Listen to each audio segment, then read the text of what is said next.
Hey, it's Margie with the Asking Spot, and I'm going to give this one a try. There's a lot of times you come across pieces that aren't wholly, completely messed up, and really, this should do the trick, especially if it's vintage or antique.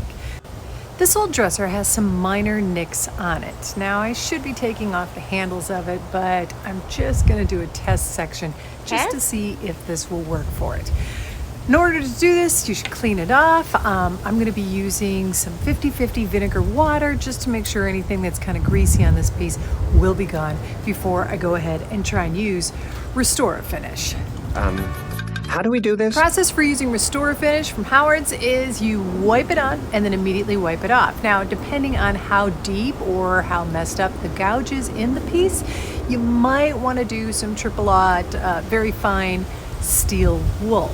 But start with the cloth first, because you can probably do more damage than good if you rub on too hard.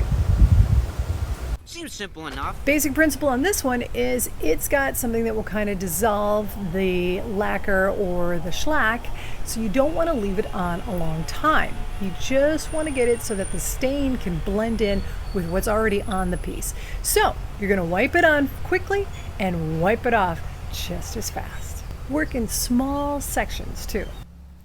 And then this happened. A mad dash into the house and got away from the rain. But here's the final results. Looks pretty good. I mean, yeah, I could do a little more on there, but it would work. This is a more modern piece, but with very similar wear and tear markings on it. Will restor-a-finish work on this? Let's give it a shot.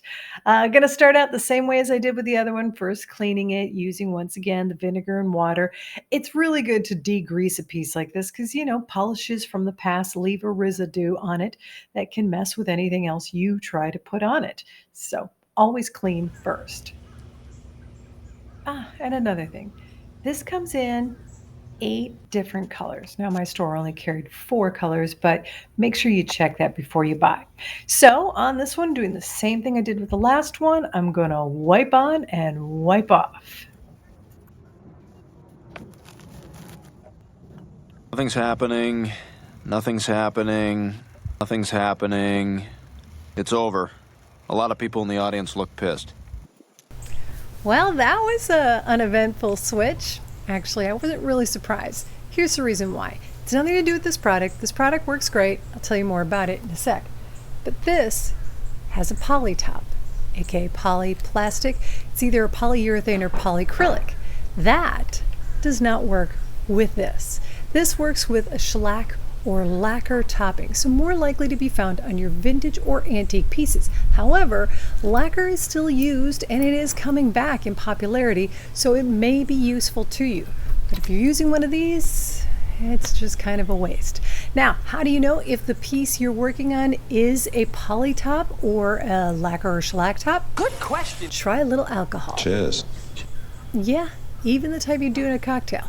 Although probably easier, just use a little of your isopropyl, it's your rubbing alcohol. If you have mineral spirits, that works great.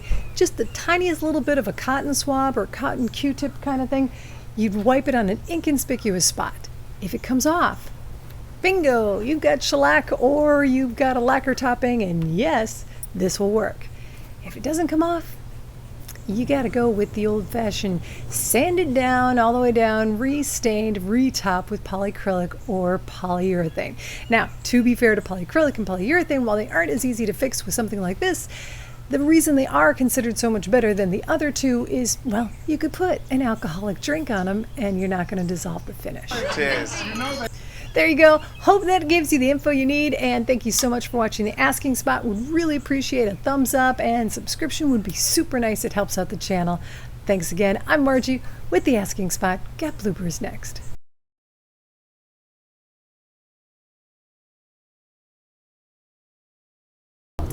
It's because of the time period or an era that this was made in. Now, if it was an antique or vintage, it was probably going to be made in shellac top coat, which would be the antique. A vintage would more than likely be a lacquer top coat.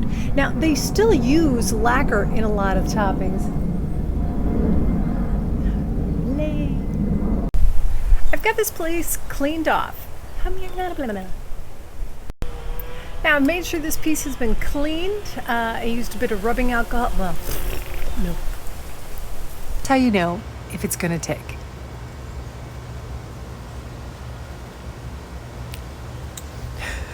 Oops.